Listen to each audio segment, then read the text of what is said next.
So আজ হলো পয়লা বৈশাখ আর আমি দেখছো সকালবেলা উঠে নতুন বেডশিট বালিশের ওয়ার নিয়ে বসে গেছি আর এই দেখো দড়ি লাগাচ্ছি আর সবাইকে জানাই যে শুভ নববর্ষ। বড়দেরকে আমার প্রণাম আর ছোটদেরকে আমার অনেক ভালোবাসা।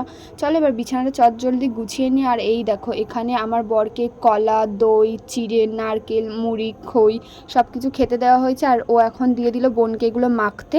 আর ওগুলো মাখার পর ও খেয়ে নিয়েছে। আর এদিকে আমি যে নতুন নাইটিটা পরবো সেটা আমি এখানে সেলাই করতে বসেছি। তো আমি যেহেতু সেলাই করছি আমি তো আর নিজের হাতে খেতে পারবো না, সেই জন্য বরমশাই খাইয়ে দিই।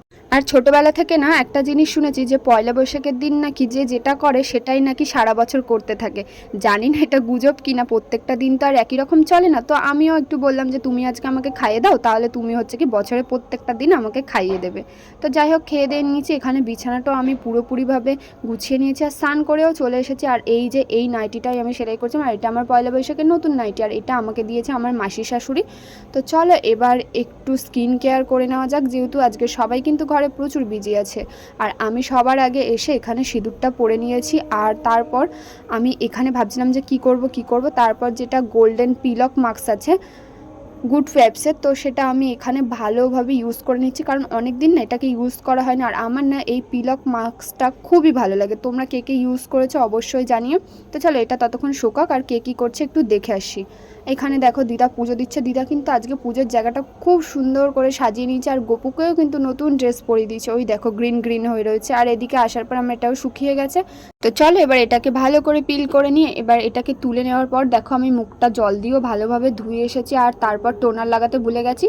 এই যা, তাহলে কি আমি সারা বছরই টোনার লাগাতে ভুলে যাব? না না, এগুলো হচ্ছে কি পুরো একটা গুজব। তো তারপর আমি ময়শ্চারাইজার লাগিয়ে লিপ বাম লাগিয়ে এই ঘরে চলে এসেছি। আর এই দেখো আমার মাসি শাশুড়ি আমার একটা ড্রেস সেলাই করে দিচ্ছিল আর মাসি আজকে সকালে বানিয়েছিল চিকেন ঘুগনি আর লুচি। তো ওটাও আমি এক পিস খেয়ে নিলাম, কারণ লুচি খেতে আমি অতটা ভালোবাসি না। আর তারপর এখানে দেখলাম যে বিরিয়ানির হাঁড়ি খোলা হচ্ছে। দেখো তো বিরিয়ানিটা কেমন লাগছে। আর আজকে বিরিয়ানিটা কিন্তু বানিয়েছে আমার শাশুড়ি মা। তো যাই হোক এখানে ওই যে সাইডে যে আটা টাটাগুলো দিয়ে আর কি দম দিয়েছিল, তো সেগুলোই খুলে নিল। আর আমার তো খুব জোর খিদে পেয়ে গেছে, আমি এখানে খেতে বসে গেছি। তো প্রথমেই নিয়ে নিয়েছি একটা আলু আর বিরিয়ানি আর এখানে নিয়ে নিয়েছি লেগ পিস। আর স্যালাডের মধ্যে আমি শুধু নিয়েছি শসা, কারণ আমি কাঁচা পেঁয়াজ খেতে একদমই ভালোবাসি না। কারণ কাঁচা পেঁয়াজটা খাওয়ার পর মুখ দিয়ে যে গন্ধটা বেরোয় সেটা না আমার একদমই সহ্য হয় না। কিন্তু তোমরা কে কে কাঁচা পেঁয়াজ খেতে ভালোবাসো অবশ্যই কিন্তু জানিও। আমি তো কোনোদিনই খাই না, এবং আমার হাজব্যান্ড যদি কাঁচা পেঁয়াজ খায় না আমি ওকে প্রচুর বকাবকি করি, কারণ কি মুখ দিয়ে প্রচুর গন্ধ বেরোয়। তো এখানে তো আমার বিরিয়ানি টেস্টটা খুবই ভালো লেগেছে। আর তারপর না ঘুমিয়ে পড়েছিলাম। ঘুম থেকে উঠে আমি যে একটু ভিডিও করব সেটাই ভুলে গেছিলাম। আর এখানে দেখো লাইনারটাও পরে নিয়েছি, কারণ এখন আমি বেরোবো আমার হাজব্যান্ডের সাথে একটু ঘুরু করতে। তো লাইনার পরে আমি এখানে মাস্কারাটাও পরে নিয়েছি আর এখানে একটু হালকা পাতলা করে পিঙ্ক সেটের একটা লিপস্টিক পরে নিয়েছি। আর এই ড্রেসটাই আমি পরবো আর এটা আমাকে দিয়েছে আমার শাশুড়ি মা। তো দেখো আমি ড্রেসটা পরে এখানে চলে এসেছি আর আমাকে না আমি বুঝতে পারছি যে প্রচুর বাজে লাগছে, কারণ আমি না আগের থেকে প্রচুর রোগা হয়ে গেছি। আর পরবো যে এই লকেটটা, আর এটা না আমি সেই দুর্গাপুজোতে কিনেছিলাম, বাট একবারও পরা হয়নি। ভাবলাম যে আজকে এই নতুন জিনিসটাই ট্রাই করা যাক। তো চলো দেখো যে এই হারটা পরার পর আমাকে কেমন লাগছে। আমি তো ভাবছিলাম যে কেমন লাগবে। তো যাই হোক এটা এবার পরে নিয়েছি। আর এবার চুলটা বাঁধবার আমার না সব জায়গায় বেরোনো আগে ভাবি যে কী করবো। তো অফ ক্যামেরাতে আমি যা হোক করে চুলটা একটু বেঁধে নিয়েছি, যেহেতু বাইকে উঠবো আমি জানি যেভাবেই চুল বাঁধি না কেন হাওয়ায় আমার চুল প্রচণ্ড উড়বে। আর এই হচ্ছে গিয়ে আমার ফাইনাল লুক। কেমন লাগছে অবশ্যই কিন্তু কমেন্ট করে জানিও। তো চলো এবার বেরোনো যাক। আর আমার হাজব্যান্ড রাস্তায় গিয়ে দাঁড়িয়ে আছে আর এই যে আমার হাজব্যান্ড হেলমেটটা আমাকে দিয়ে দিল, কারণ এখন ওনার হেলমেটটা নিয়ে আমাকে পিছনে বসতে হবে যাতে আমার হাতে ব্যথা করে। তো চলো এবার বেরিয়ে যাওয়া যাক। আর বেরিয়ে গেছি, রাস্তায় দেখেছো কত সুন্দর লাইটিং, কারণ আজকে যেহেতু পয়লা বৈশাখ তো সব জায়গায় অনেক রকম প্রোগ্রাম হচ্ছে। আর আমি তো সারা রাস্তায় এই লাইটিং দেখলাম, প্রচুর জায়গায় প্রচুর রকম আজকে প্রোগ্রাম হচ্ছিলো। তারপর আমরা এখানে চলে এসেছি পেট্রোল পাম্পে। তোমরা জানো যখনই আমি বেরোই আমার হাজব্যান্ডের গাড়িতে তো পেট্রোল ভরতেই হবে, কারণ কি ওর গাড়িতে তেল থাকেই না। ও সারাদিন এতটাই ঘোরাঘুরি করে বাইরে যে ওর ট্যাঙ্ক তো সবসময় খালি হবেই।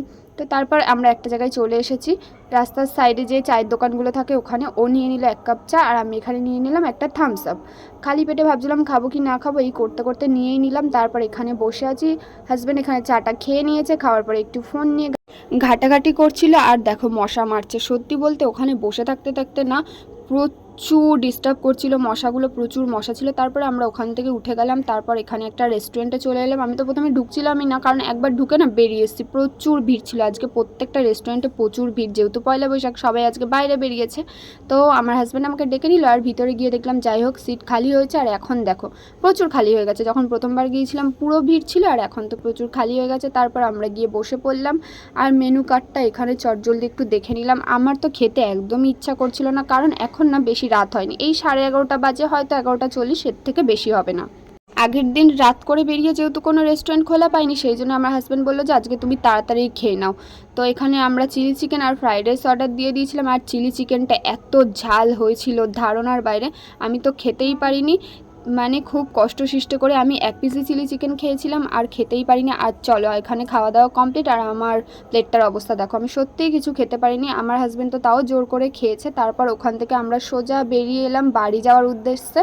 আর দেখছো রাস্তাটা কিন্তু খুবই সুন্দর লাগছে, আর আমার তো কলকাতার রাস্তা খুবই ভালো লাগে, তোমাদের কার কার ভালো লাগে অবশ্যই জানি। আর বাড়ি আসার পর দেখো আমার বরমশাই প্রচুর ক্লান্ত হয়ে গেছে, আর যেহেতু ওর আজকে সারাদিনে 2 জায়গায় খেলা ছিল, খেলতে গিয়েছিল, পায়ে প্রচুর জায়গায় ওর লেগেছে, আর ক্লান্ত হয়ে কানের মধ্যে হেডফোন দিয়ে ঘুমিয়ে পড়েছে বেচারা। তারপর আমি এখানে আমার স্কিন কেয়ারটা করে নিয়েছি, ফেস ওয়াশ দিয়ে মুখ ধুয়ে টোনার ময়শ্চারাইজার সব কিছু লাগিয়ে নিয়েছি। এবার ড্রেসটা চেঞ্জ করবো আর ঘুমোবো। আবার দেখা হবে নেক্সট ভিডিওতে, ততক্ষণ পর্যন্ত টাটা বাই।